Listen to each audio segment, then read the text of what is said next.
Hello, welcome to IAS SHAASTRA.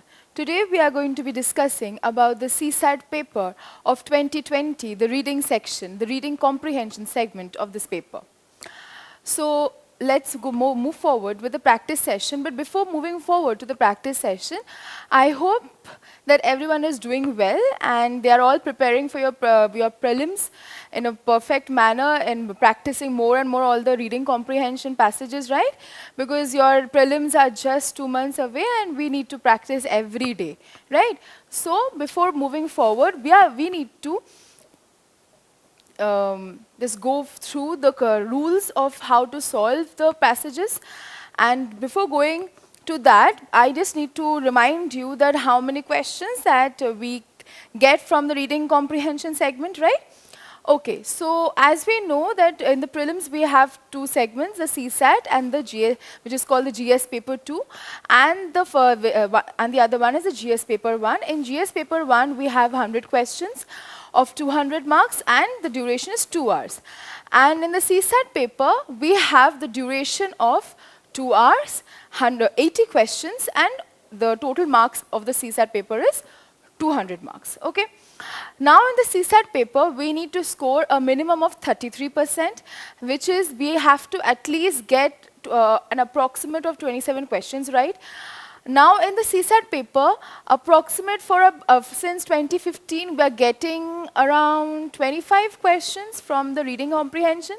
So at least a net correct of 15 questions has to be correct or properly attempted from the CSAT section, especially from the reading comprehension section, so as to get the 33% in our CSAT paper, okay?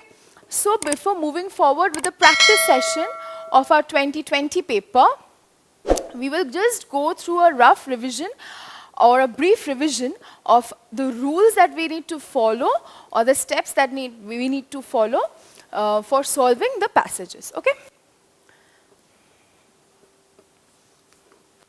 Okay, the steps to approach the passage. What is the first step?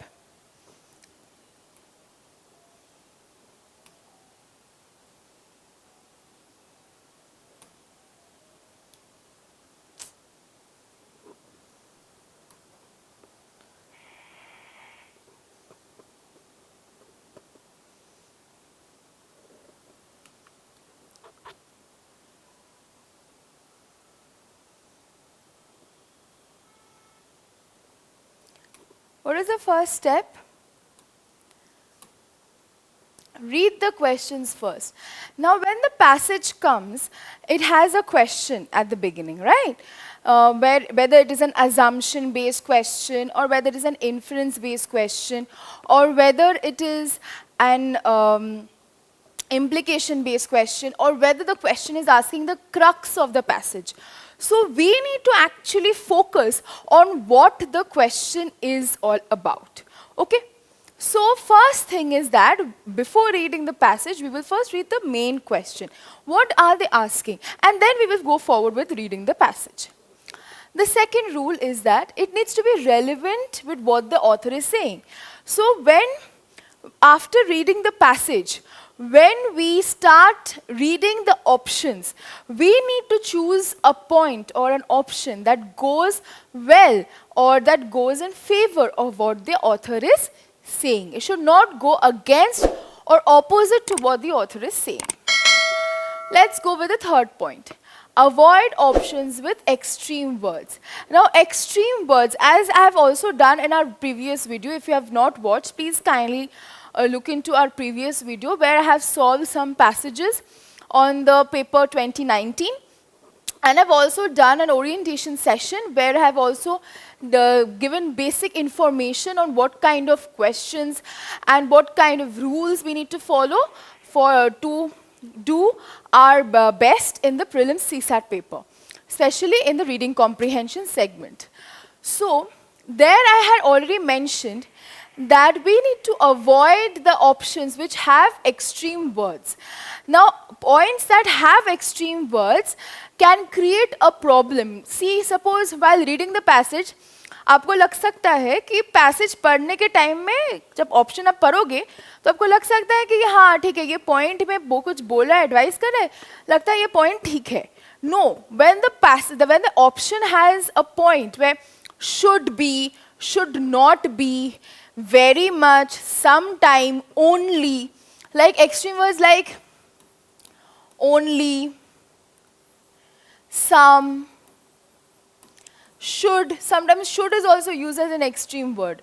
These extreme words where something is being imposed, okay, which is not right, those options which has such extreme words should be completely avoided, okay. The fourth point, avoid focusing on examples. Now a passage will definitely have examples, okay.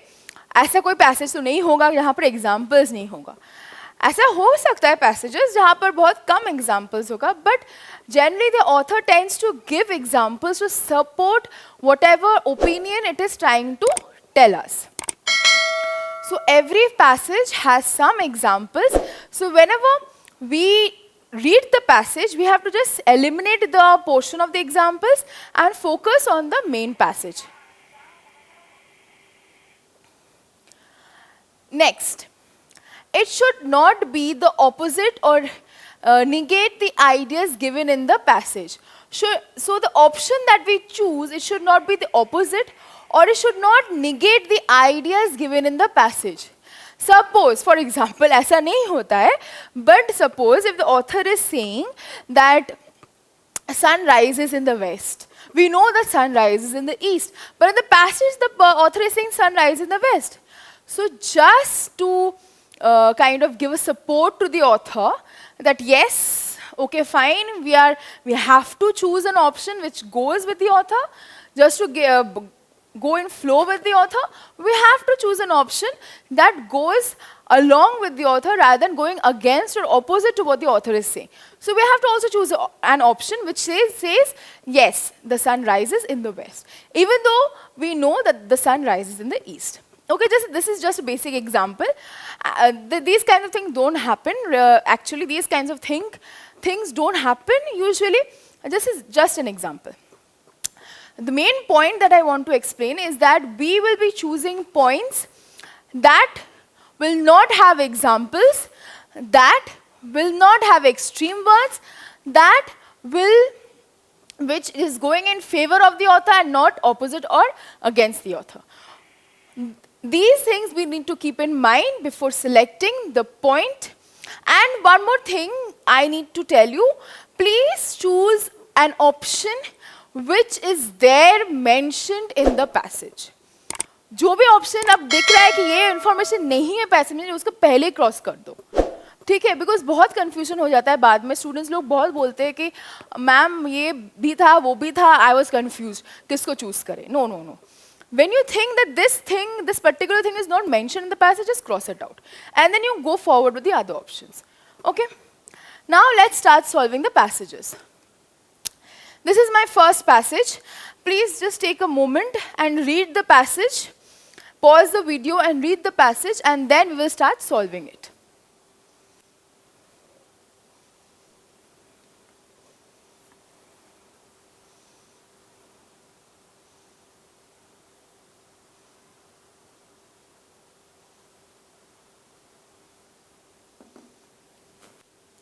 Okay, now let's read it together. What is the author is saying? What is the author saying?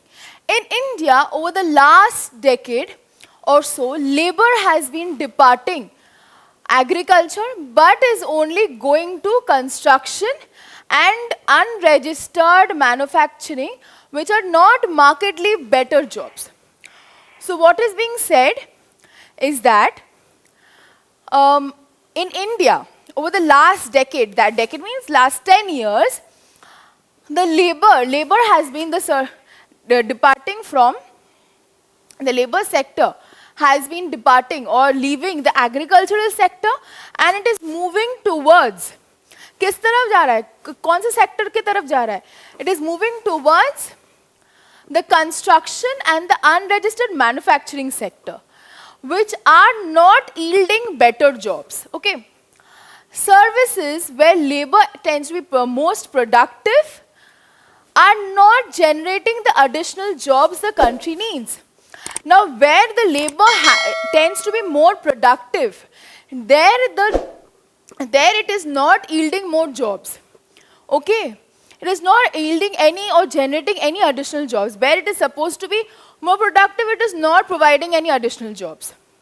So क्या हो रहा है कि India में last 10 years में the service sector और the labour sector is moving from agriculture to manufacturing and to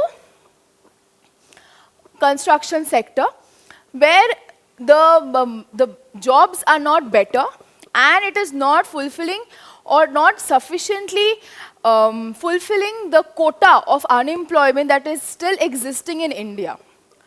So, because the labor that is supposed to, or the service where the labor is supposed to give more productivity, there it is not generally generating any additional jobs. So what is happening?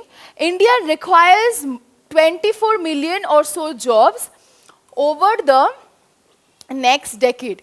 So India requires more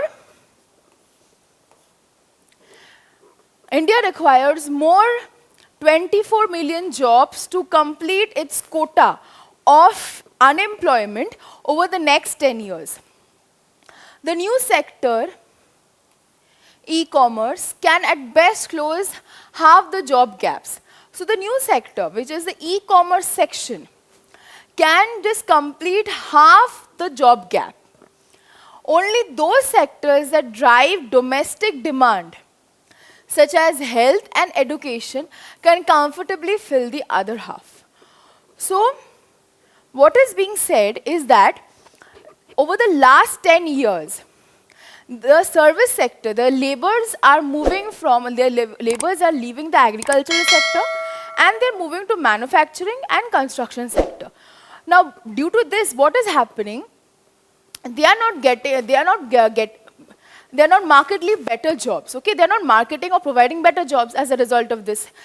And services where labor tends to be most productive are not generating any productive jobs. So, or any additional jobs. So what is happening? That India now requires 24 million jobs because unemployment is existing at a high scale in India, for which we require more job opportunities. But as service sector is moving from agriculture to these sectors, it is not yielding better jobs. Rather, unemployment is increasing. So now what can be done? Now e-commerce can only fulfill half of the job requirement, not the complete. Only which sector can fulfill the requirement of unemployment? That is only the health and education sector can complete the rest of the requirement of the job sector. Okay?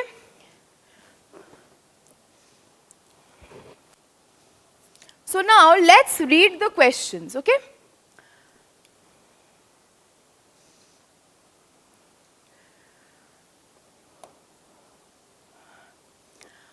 Which of the following is best implied in the passages? Now we have, the author is saying, now what the author is implying in the passage, okay? What the author is implying in the passage. We need to go forward with that. Now first, is the passage clear to everyone? That is what is very important. When you are going forward with an RC passage, the passage needs to be very clear. We will do the reading again. Just take a minute and read it yourself.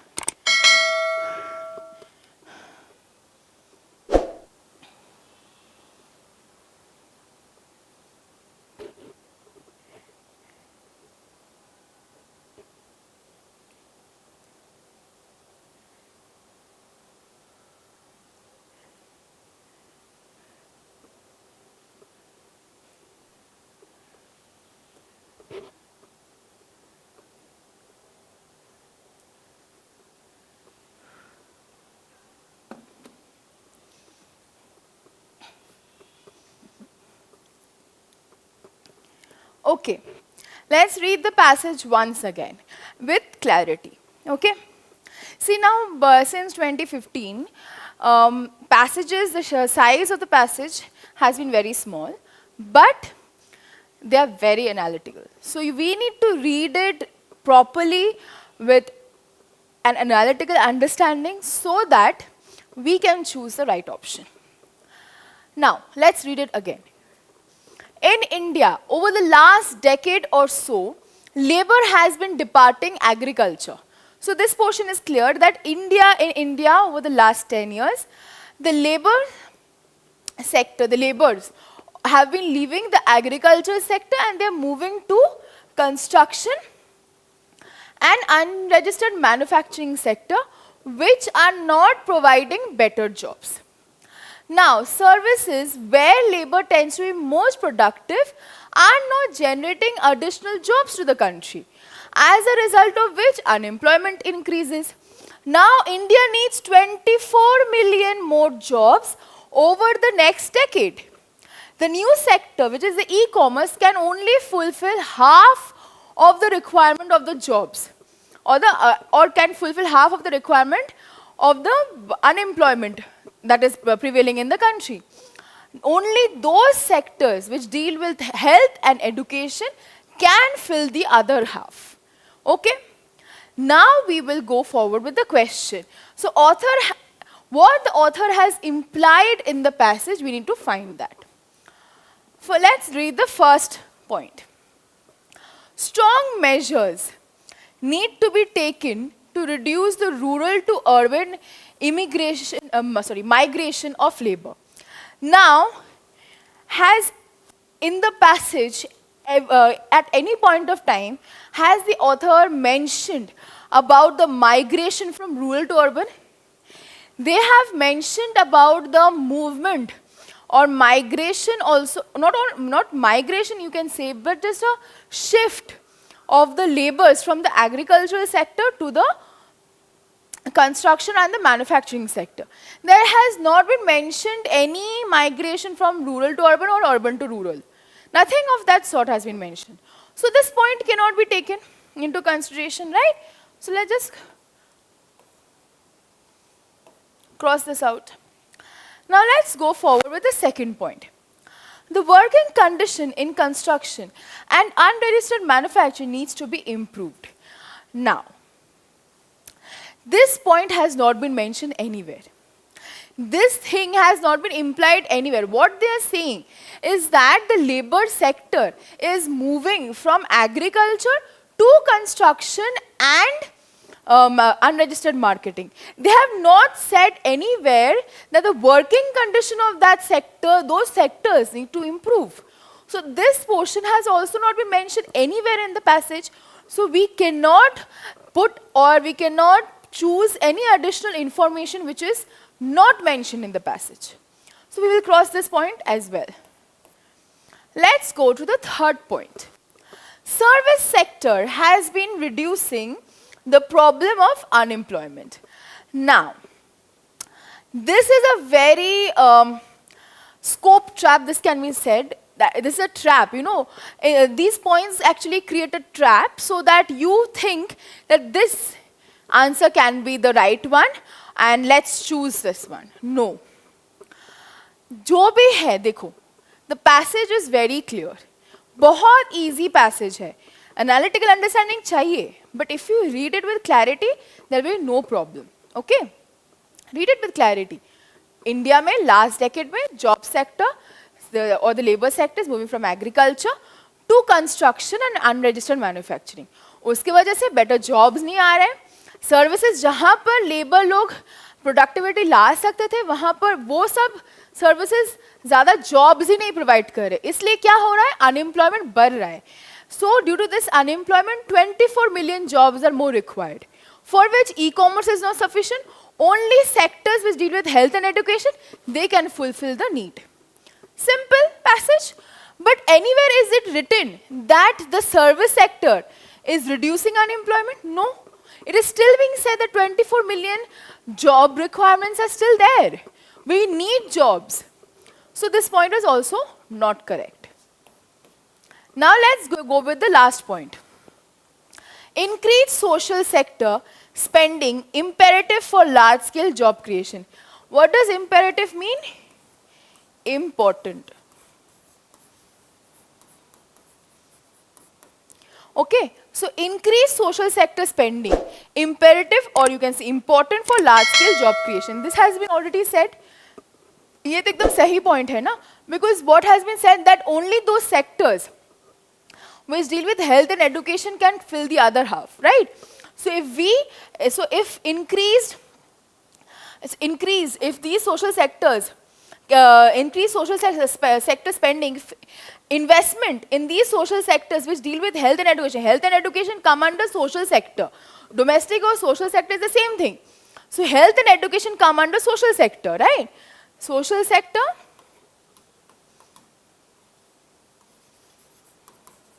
health, education. So social sector deals with health and education. So if we provide a lot of investment is done on this sector, then only we can create jobs. This has been said in the passage, right? That that only these sectors can fill the other half of the job requirement. So if we increase, so this point we वही बोल रहा है कि if we increase the investment in these sectors, which is called the social sector, then only we can create large-scale job creation, because increased investment in this sector is actually important for creating job, because it has been already said in the passage that if we that only these sectors can fulfill the other half of the job requirement. So if we provide increased investment in these sectors, it is actually in turn becomes very important for creating large-scale job creation. Okay, so this point actually is going with the passage. Why? Because it has already been said that these sectors, the health and education, which together form the social sector, this sector only can fulfill the job requirement. So this can be implied from the author's opinion that if investments can be increased in this sector, then it can create large-scale job creation. Because increased investment in this sector is actually important for creating large-scale job creation, right? So this point is going with the passage. It is not going against the passage. It is something which can be implied after reading the passage. So we will go with this point. So our right answer is point number D. Okay? Just look at the passage, and now we will go to the next passage.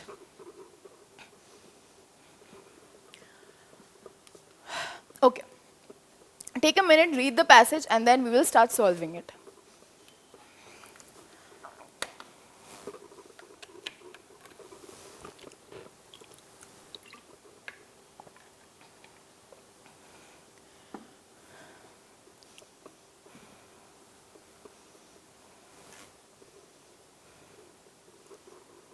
Okay, let's start reading the passage and solving it together, okay?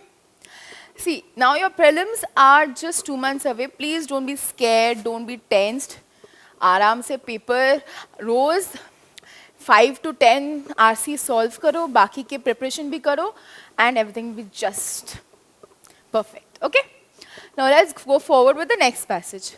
And if you have any problem, please comment in the comment section, and I will repeat the passage even if I require to repeat it 5 times, 10 times, n number of times. I want the things to be clear to you, okay? Let's start reading. In India, the current focus on the right to privacy is based on some new realities of the digital age. A right is a substantive right. What does a substantive right mean? Something, substance, okay? Some matter, something of value, right? Only if it works in all situations and for everyone. A right to free expression for an individual about her exploitation, for instance, is meaningless without actual availability of security that guarantees that private force cannot be used to thwart this right. The role of the state, therefore, is not just to abstain from preventing rightful free expression, but also to actively ensure private parties that private parties are not able to block it. So what is being said that what is being said? What is the author saying? In India, a right, whatever right, we have fundamental rights, right?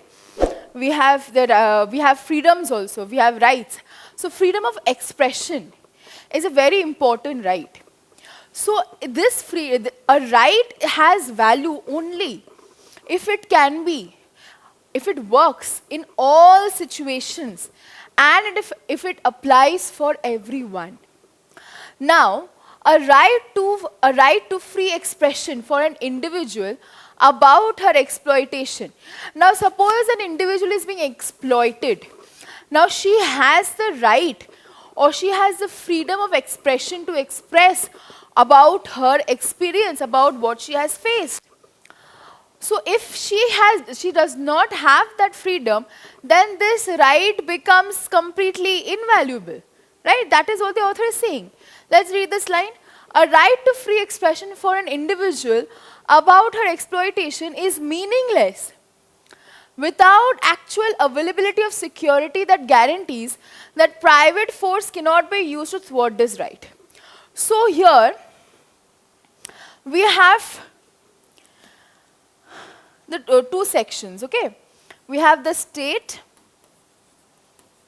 and we have the private parties. Now here is the individual.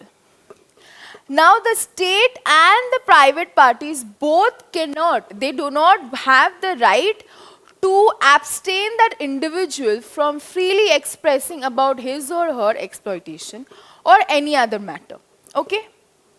Now, this freedom of expression has value only if this thing is followed, that they do not abstain that individual from expressing freely.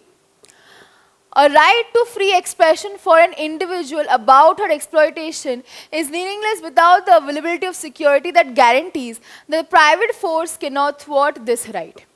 So, the individual, the right to a free expression, the right to free expression that the individual has, which, on the basis of which the individual can express about her exploitation, becomes meaningless if these private parties come and try to stop that individual or abstain her or him from expressing freely. Okay? So the role of the state is not only to not interfere in the free expression of that individual, but also to see that these private parties are not creating any hindrance in the free expression of this individual.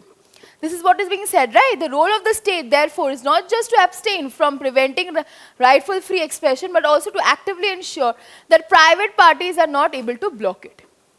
So, it is very simple, but very analytical. So what is the author saying? Just let's go through it again. And the question also, on the basis of the passage, we have to find out what the author is assuming, right? So let's go through the passage again. In India, a right only has, not in India, in everywhere also, but we are focusing on in India about, we're not focusing about India, right? So we are going to be talking about the fundamental rights. So what is the author saying? That a right is a substantive right, which means that a right is valuable only if it can be applied in every situation and only if it applies to everyone. A right to free expression of a right to free expression of an individual about her exploitation becomes meaningless or does not have any value if that individual or if some other third party is creating a hindrance. Just one second. Okay, sorry. Just one second. Okay, let's just do it again. Okay, so what is the author saying? The author is saying that the current status in India is that a right, we have rights, we all have rights, we all have freedom of expression, freedom of speech, freedom of religion, these are our fundamental rights. Okay, freedom of religion, these are all our rights. Now, a right has value only if it applies to every situation and it applies to everyone. Now, the right to free expression of an individual, for an individual, the right to free expression for an individual about her exploitation becomes meaningless if a third party or private party enters and tries to stop or abstain that individual from exercising his or her rights. Okay, so the role of the state is not only to not interfere or cause a hindrance in the expression of the individual, but also to ensure that such private parties do not cause a hindrance to the free expression of individuals. Okay? I hope the passage is clear. Now let's go forward with the options. The first option, state should have some institutions to ensure its appropriate role in digital society. Okay, this is right, because the role of the state therefore is not just to abstain from preventing rifle-free expression, but also to ensure private parties are not able to block it. So the state should have some bodies to properly function its role. The state needs to have some bodies so that it can play its proper role in the digital society. So this is an appropriate answer. This is an appropriate point. Let's go to the next one. State should ensure that private parties do not violate the citizens' right to privacy. Now this is also going with the passage. The first one is a right assumption that the state, in order to perform its role, it has to have a body or an institution to ensure that it is performing its appropriate role in the digital society. Now the second assumption is that the state needs to, which has also been said in the last line, that the state also needs to ensure that private parties are not able to block or cause a hindrance in the expression of the individuals. So this point is also going with the passage. State should ensure that private parties do not violate the citizens' right to privacy. So this answer is also right. Let's go to the third one. Digital economy is not compatible with the idea of not violating the citizens' privacy. Now this thing has not been mentioned anywhere in the passage. They're just talking of, the author is just talking about right and how the state can perform its role by not interfering in the freedom of expression, and also how it can perform its role by also seeing that the private parties do not interfere in the freedom, in the expression or in the exercising of the rights of the individuals. That is all being said in the passage.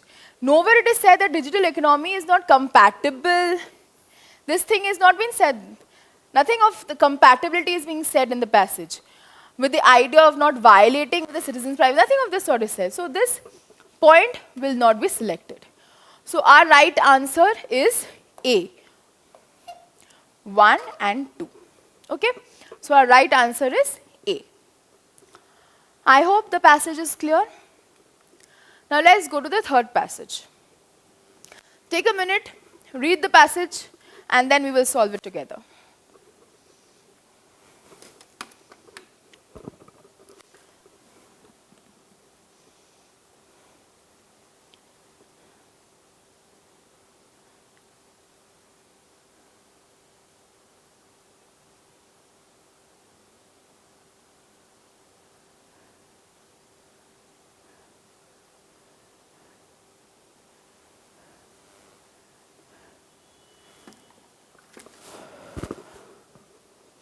Okay.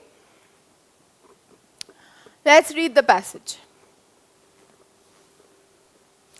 One of the biggest ironies. Now, irony, what does this word irony mean? Anyone can just comment in the comment section. What does this word irony mean?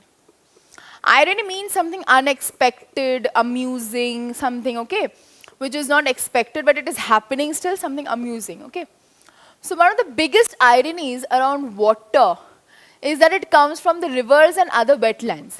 Yet it is seen something diverse or separate from them. While water is used as a resource, public policy does not always grasp that it is a part of the natural ecosystem.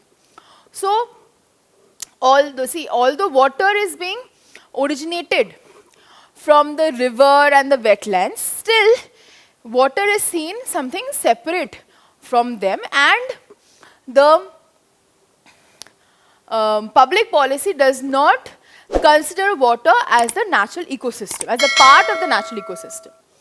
Efforts at engineering water system are thus efforts at augmenting water supply rather than strengthening the capacity of ecological systems. Now, sorry, what is being said that efforts are being done in engineering or in increasing, efforts are being made in increasing water supply. That is, efforts are being put in the downstream. No efforts are being done in the upstream. So, where the water is originating, there nothing is being done.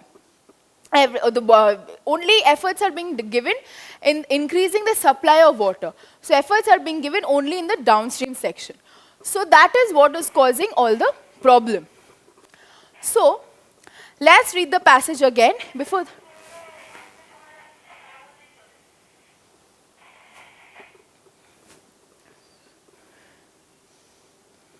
So let's read the passage again, and before that, let's read the question. Which one of the following is the most logical and rational inference? So we need to find the most logical and rational inference, the most logical and rational understanding that we can get from the passage. That point we need to choose from the options, okay? Let's read the passage again. One of the biggest ironies, now what is one of the biggest ironies around water is that it comes from rivers and other wetlands. But still, it is seen something separate from them. While water is used as a resource, still the public policy does not consider it as a part of the natural ecosystem. Efforts are being put in increasing water supply, but no efforts are being given in the upstream. So now we need to find the most logical and rational inference from the passage. Okay? Now from the options, we need to choose the most logical and rational inference. First one, rivers and other wetlands should be protected from under Ramsar Convention. Now this is something separate topic. This has not been mentioned anywhere in the passage. This is a complete separate term. Completely separate policy or convention which is not mentioned in the passage.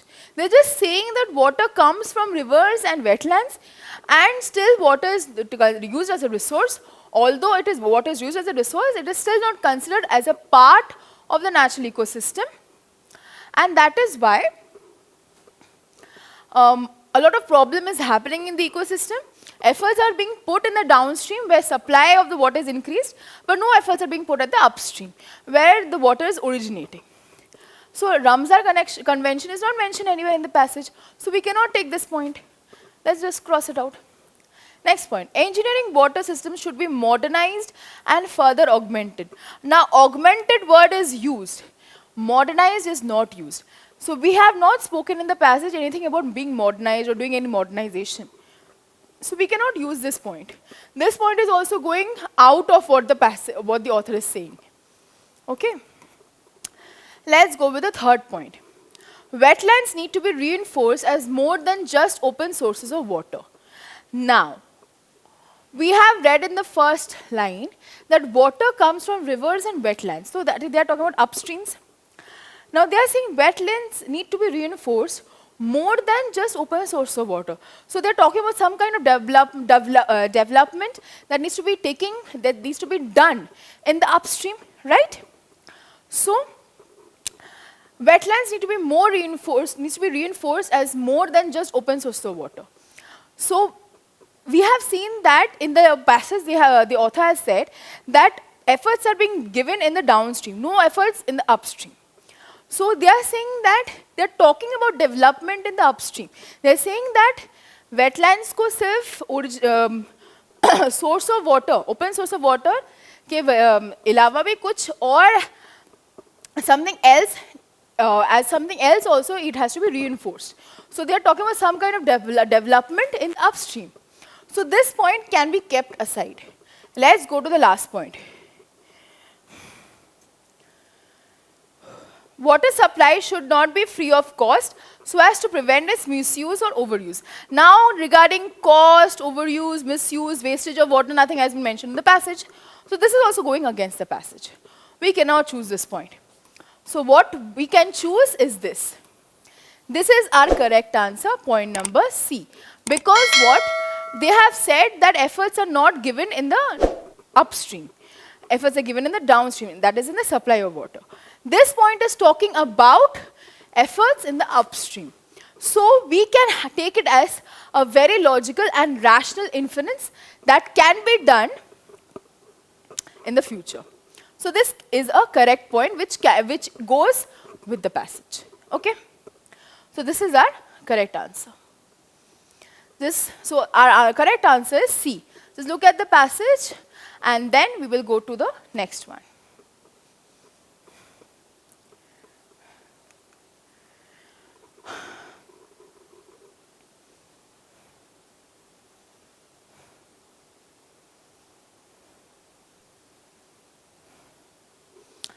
Okay, let's read the passage. Asset allocation is the most important investment decision we will ever make. And sadly, most of us do not give the decision the importance it deserves. We are adamant about seeking predictability with our future. We tend to think of investing in risky assets as extremely volatile and value eroding. So, asset allocation, that is, not investing huge amount of money in a particular group of assets, but dividing your investment or dividing your amount or your wealth among some assets, like you're investing this much in this, or diversifying or diversely you're investing among a group of assets can be one thing which is very important, but which is not considered as very important among the common individuals. Okay? So asset allocation is the most important investment decision we will ever make. So asset allocation is one of the very most important decision that we can ever make. But sadly, some of us, we do not take this decision or we do not give this decision that much importance. We consider it as very layman kind of decision. Okay? We are just very adamant about deciding or predicting our future. We like it in a way that future सही होना चाहिए, investment डूबना नहीं चाहिए, risk नहीं होना चाहिए, सब कुछ सही होना चाहिए. So ऐसे तो नहीं होता ना, रिस्क तो हर जगह रहता है. But to minimize the risk, what we can do, we can just distribute our wealth among some assets. We can just, diversely invest. That can be done, right? But this asset allocation logic is not considered as important by many of us. We also dislike fluctuating returns and the loss of control of investment. So fluctuating returns, we also dislike fluctuating returns and loss of control of investment. We do not like that. Fluctuating returns, अब ज़्यादा return आ रहा है, दो महीने बाद कम return आ रहा है, तो this fluctuation we do not like. We also dislike when we lose control of our investments. We think that money is best left idle, unproductive but safe. There is no asset that is risk-free. Of course, हर जगह risk होगा. There is no asset which is risk-free. We could lose our jobs. See, our job is not an asset. We could lose our jobs any day. Our homes can lose value. Our banks can go bankrupt. Our bonds can default. The government can collapse. The companies we choose fondly may cease to exist. So all these that we consider as some very set or fixed assets, they are not fixed assets. They have risk and these things can happen. But all these bad things will not always obviously happen at the same day or the same time. They might happen sometime or the other. But we cannot live life assuming that all these extreme events waiting to happen and all at the same time. All these extreme forms of risk we know will not manifest at the same time. So what the author is saying that asset allocation is a very important decision which is not given importance most of the time. But if we give importance, it is beneficial for us because no assets are risk-free. Okay? We think or we like it in a way that our future should be very predictable. We should not have any risks. Our investments should be safe. सब कुछ ऐसा नहीं होता है. We will be facing risk and we need to learn how to deal with those risks through the help of asset allocation, which we do not generally give much importance.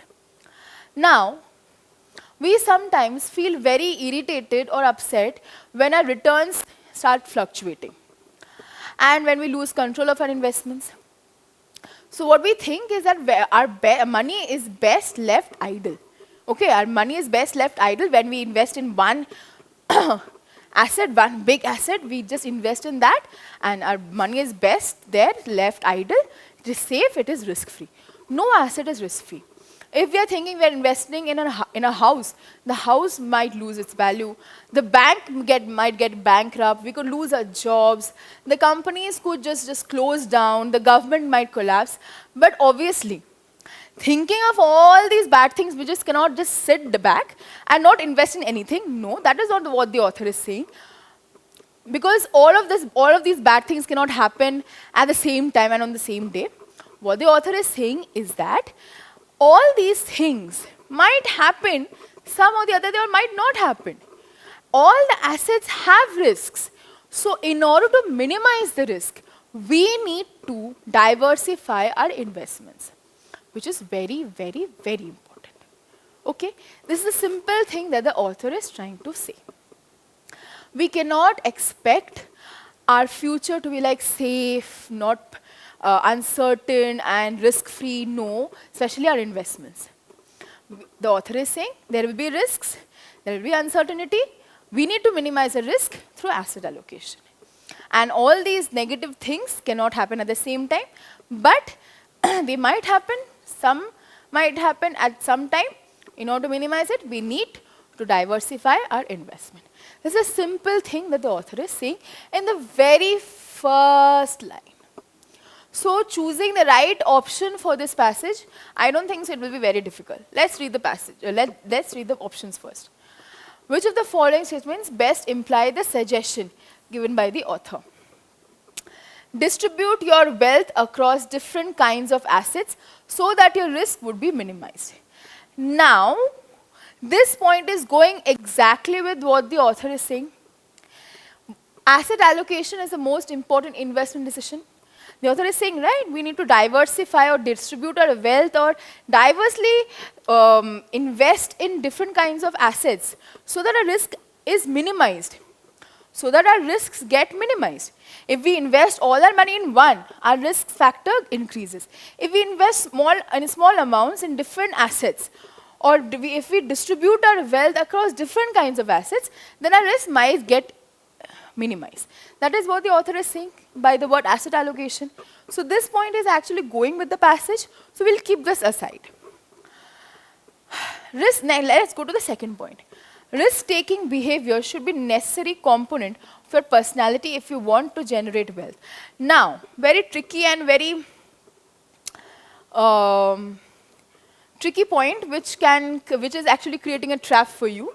Here, the passage is not talking about anything related to personality. Here, the passage is not talking about anything related to generating wealth. And here, the passage is also not talking about anything related to risk-taking behavior. So,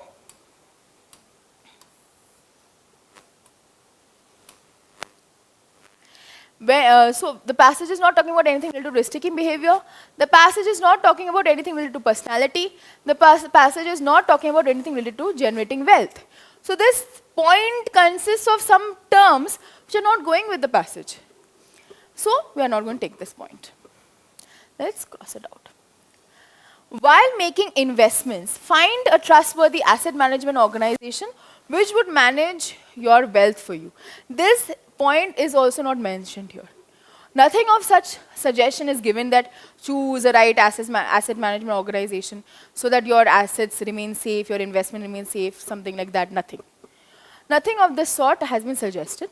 So let's cross it out. Last one, you should know that investing your money is a risky business. Now this point is right, but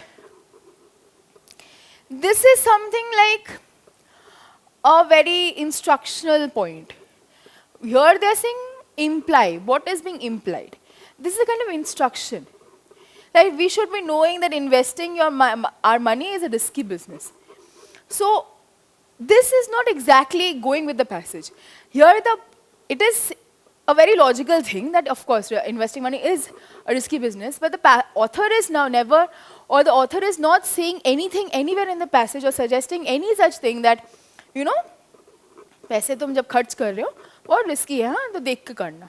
No, he is saying that when you're investing, invest it smartly through asset allocation. So this point will also not go with our passage, so let's cross it out. So our right answer is A. So for our passage 4, the right answer is A. Let's go forward with the next question. Read this passage and then we will go forward with the solving.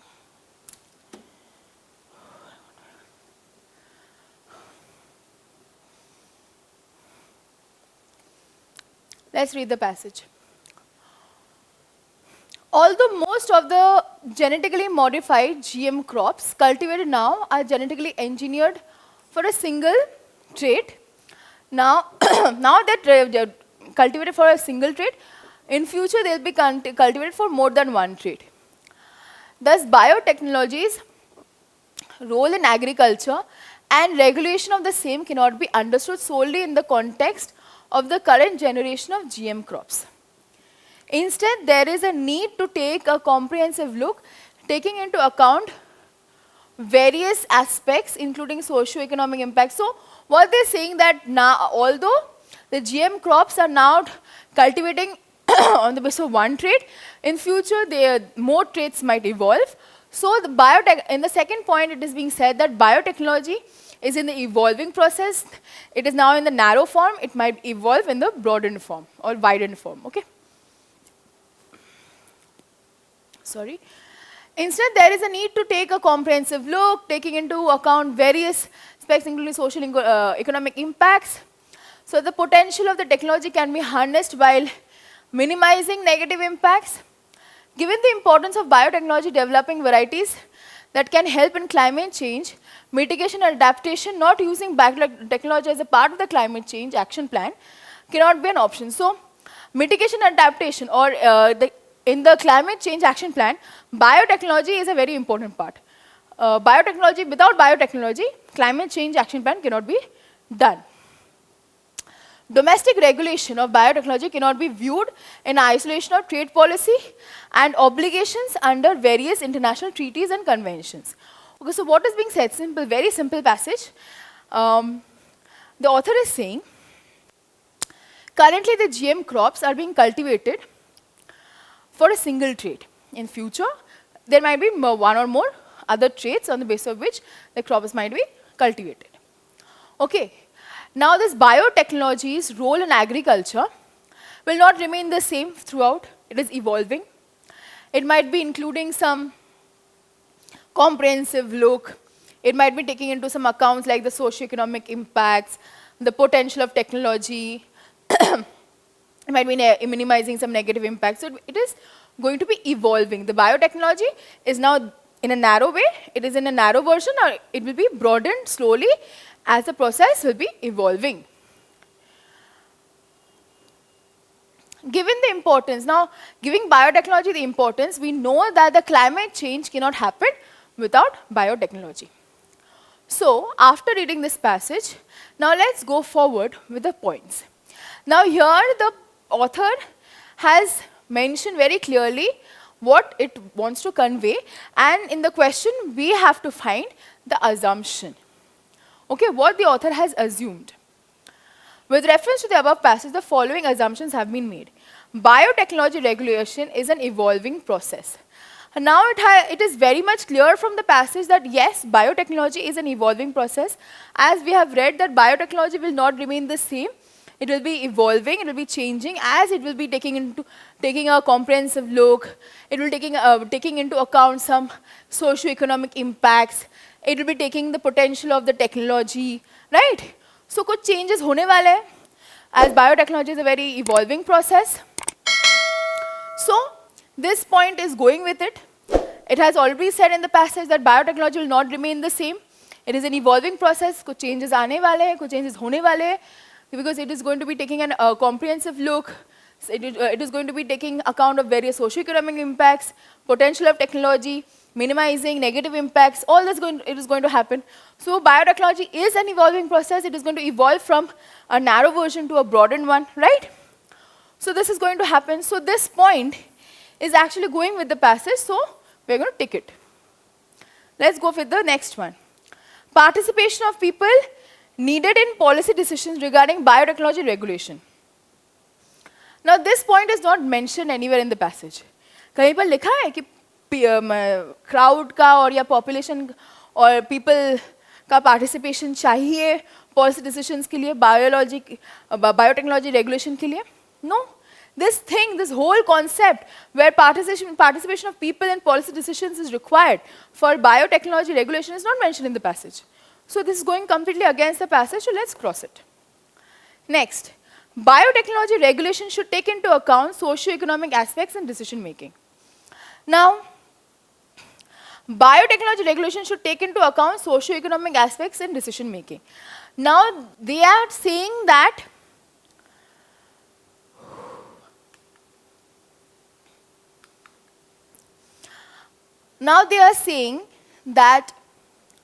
where it is, yes. Now they're saying that the author is saying that biotechnology is not going to remain the same. It is going to be evolving. So that is why we have marked the first point. Now how it is going to be evolving? It is going to be taking a comprehensive look. It is going to be taking into various aspects including socio-economic aspects. So now this point is going with the third one, where what is being said, biotechnology regulation should take into account socio-economic aspects in decision making. So this point is going with this. Firstly, biotechnology is an evolving process. It is going to be changing. It is changing, it is evolving. From narrow to broadened version is going to be coming. That is why we have marked this. Now it is saying that in the evolving process, biotechnology regulation it will be taking into socio-economic impacts. The same thing it has been written, that biotechnology regulation should take into account socio-economic impacts. So this point is going with the passage. So we will mark this point is also our correct answer. Let's go with the fourth point. Wider involvement of political executive improves biotechnology regulation effectiveness in dealing with the country's trade policies and international obligations. Now in the passage it is being said, isolation of trade policy and international treaties and conventions. Nothing of this sort of country's trade policies or international obligations or wider involvement of political executive improving biotechnology of this sort, nothing of this sort is mentioned in the passage. So this point is also going on negating the author's opinion. So we'll cross it out. So for our first question of this passage, the right answer is B, where the answer is 1 and 3. Let's go to the next question, where we have to find the crux. Crux, what does crux mean? The inner message of the passage. So what the author is trying to say in the passage, what is the inner message that the author is trying to convey in the passage is that the GM crops are now being cultivated on the basis of one trait. Later it will be later one or more traits will later it will be cultivated on the basis of one or more traits. Biotechnology is evolving. It is now in a narrow version. Later it will be broadened. And while in the evolving process, it will be taking into all these things. It will taking into account all these things. Simple. This is the crux. Now let's find if we can. Now let's try to find the crux in the points, right? Let's see. Precautionary principle is not given importance in current debate developing GM crops. Precautionary principle is not given importance in current debate developing GM crops. This is not the crux. The crux is that biotechnology is evolving from narrow to broadened version. It is going evolving process. Okay, evolving process. Now this is the crux. Now any point related to this we have to find. Okay. Let's go. This point is not going with the crux or what we have understood of the passage. So let's cross it out. Let's go with the next point. Biotechnology is currently used in climate change mitigation, and biotechnology is not currently used in climate change mitigation and adaptation mechanisms. Now, biotechnology, given the importance of biotechnology developing varieties that can help in that can help in climate change mitigation and adaptation, not using biotechnology as a part of the climate change action plan cannot be an option. So biotechnology is helping in the climate change mitigation and adaptation. But here the point is saying it is not helping in the climate change and adaptation. It cannot be currently used in the climate change mitigation and adaptation. So currently it cannot be used, but in future it can be used because it is being said that it is helping. So this point is going completely against what the author is saying in the passage. Let's cross it out. Let's go with the third point. Biotechnology's role is not confined to the current priorities of developing GM crops. Now, not confined is our keyword. Biotechnology's role is not confined to the current priorities of developing GM crops. So it is not confined to only one single thing. It will be changing or evolving or growing to become, or it will be developing into a phase where it will be doing something better. It is going to be evolving. As you have said, that biotechnology is evolving from a narrow version to a broadened version. So as it is not confined to only cultivating GM crops. That is what is being said, that biotechnology's role is not confined to only the current priorities of developing GM crops, that it is not confined to something. It is going to be evolving from one thing, from the narrow, it is going to be a broadened thing, wider concept. It is going to be going towards a wider concept. It is not going to be confined to a narrow concept. So this point is actually going with our idea of the crux of the passage, so we'll keep it aside. Let's go with the last one. The negative impacts of biotechnology are not properly understood. So the negative impacts of biotechnology are not mentioned in the passage anywhere. Nothing of the negative impacts of biotechnology has at all been mentioned in any of the lines of the passage, right? So we cannot go forward with this point. It is again negating or going against the opinion of the author. So let's cross it out. So our correct answer is C, because our idea of the crux of the passage is biotechnology is an evolving process. It is not confined or stuck to a narrow thing. It will be evolving to a broadened concept. So the point is going with our idea of the crux, where it is saying that it is not confined to the current priorities of developing GM crops. So which means that it is an evolving process. So this point is going with our idea of the crux of the passage. That is why it is the correct answer of this passage, of the second question of this passage. So our correct answer is C. Now let's go with the last passage of our practice session. Passage 6. Please read the passage. I'll give you 1 minute. Just read the passage and then we will start solving it together.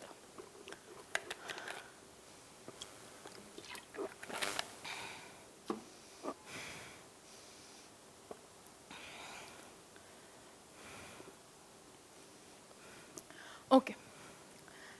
Let's read the passage. Private investment in general is volatile. Now what is volatile? Unpredictable. Anything can happen anytime. So private investment in general is volatile. Foreign private investment, more volatile. Because the available investment avenues are significantly greater. That is the entire world. Therefore, the responsibility of providing employment cannot be left to foreign direct investment. तो FDI को responsibility of employment नहीं दे सकते because उसका investment का जो हालत है वो बहुत ही volatile है, private investment से भी ज़्यादा volatile है, तो उसके ऊपर responsibility of employment नहीं दे सकते.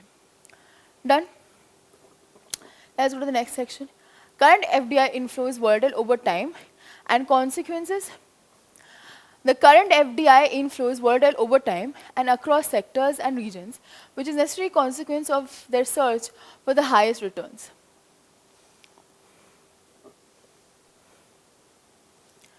The adverse consequences are unstable employment and accentuation of income and regional inequalities.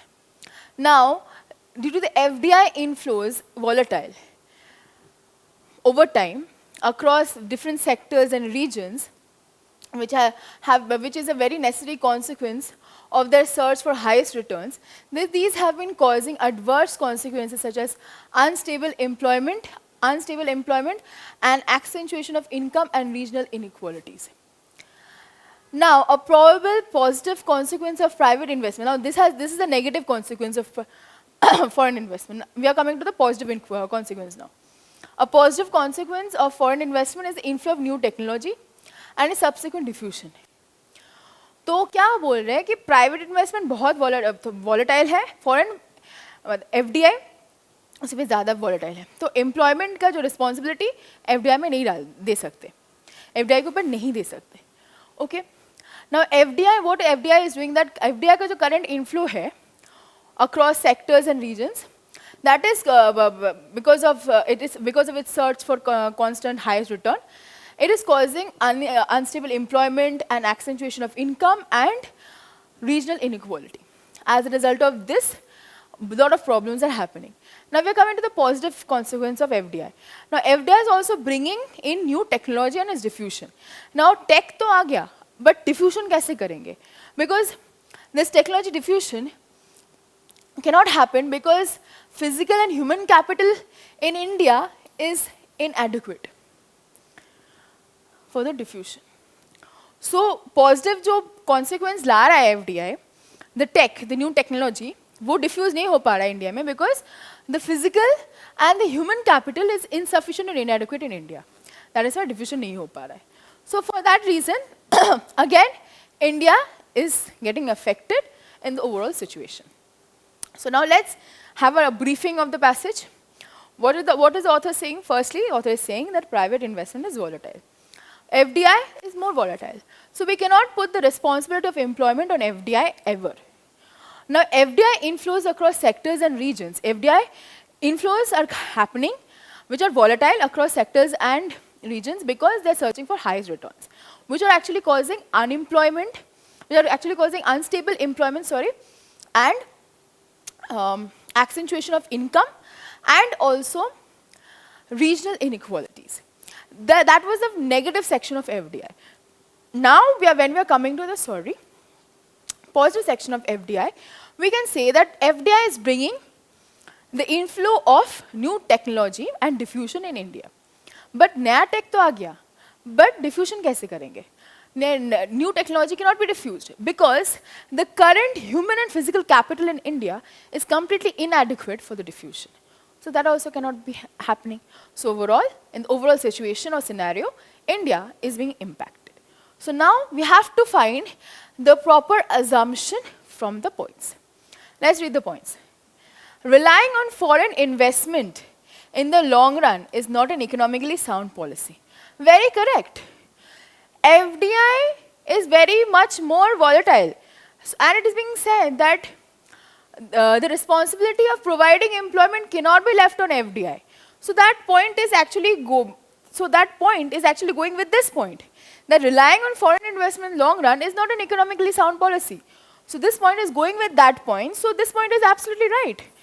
As FDI is more volatile, we cannot rely on it for a long time. Let's go with the next one. Let's go to the next point. Policies must be undertaken to reduce volatility in foreign private investment. Now, foreign private investment. We cannot say anything about generating any policies to control any volatility of bahar ki country ka investment, foreign country investment, nothing we cannot see. That is, neither a state can do anything, neither a country can do anything, neither we can do anything. That is a completely different segment that is outside our country. So we cannot talk about any policies that can be taken to reduce the volatility of or unpredictability of that country or uncertainty of the investments done by the foreign countries. Uncertainty rahega. That is nothing that can be done by us or by the state, by the country on the whole. So this point cannot be taken. Let's cross it out. Third point, policies must be undertaken to strengthen domestic private investment. Now, this is a correct point. खुद का country का policy बनाकर we can do improvisation on our own self. Policies can be taken to strengthen our own domestic private investment. That can be done. खुद का country का investment को strengthen करने के लिए we can undertake some policies. That it can be done. So this is a correct point. We will take it. Let's go to the fourth point. Public investment should be given priority over private investment. Now this thing has not been mentioned here. Public private has not been mentioned. Private and foreign है. Private क्या हो रहा है and FDI की वजह से क्या क्या हो रहा है, positive and negative impact. That is what is being said in the passage. There is no comparison being made between public and private investment. This is a completely comparative line, which is nowhere mentioned in the passage or nowhere assumed or implied or suggested in the passage. So we cannot take this point. We'll just cross it out. Let's go to the last point. Substantial public investment in education and health should be undertaken.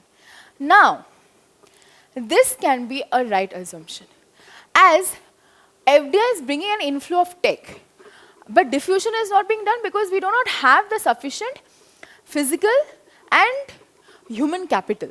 Now, physical and human capital can be increased if we do sufficient amount of investment in education and health. So, this point is actually going with this. This is a right assumption which is going with the passage, because if we do right amount of public investment in education and health, then physical and human capital can be increased, and as a result, the new technology that the FDI is bringing, that can be diffused with ease in the country. Right? So, our another correct answer is point number 5. So, we have 3 correct answers. So, our correct option is B, 1, 3 and 5. 1, 3 and 5. Okay? So, I hope this practice session was very helpful for you. I hope it was very interesting for you to solve it step by step and with ease and clarity. If you have any problem, kindly message or comment on our YouTube channel or email us on IAS SHAASTRA, or just visit our website IAS SHAASTRA, and feel free to visit our institute in Bhawanipur for any mentorship and guidance. Thank you, and I hope you have enjoyed the session. All the best for your prelims 2024. We'll be coming forward with the next video in which we'll be solving more passages from the paper 2020. Till then, thank you from team IAS SHAASTRA. Thank you for joining today's session. We'll meet you in our next video where we'll be solving more passages. Thank you, everyone.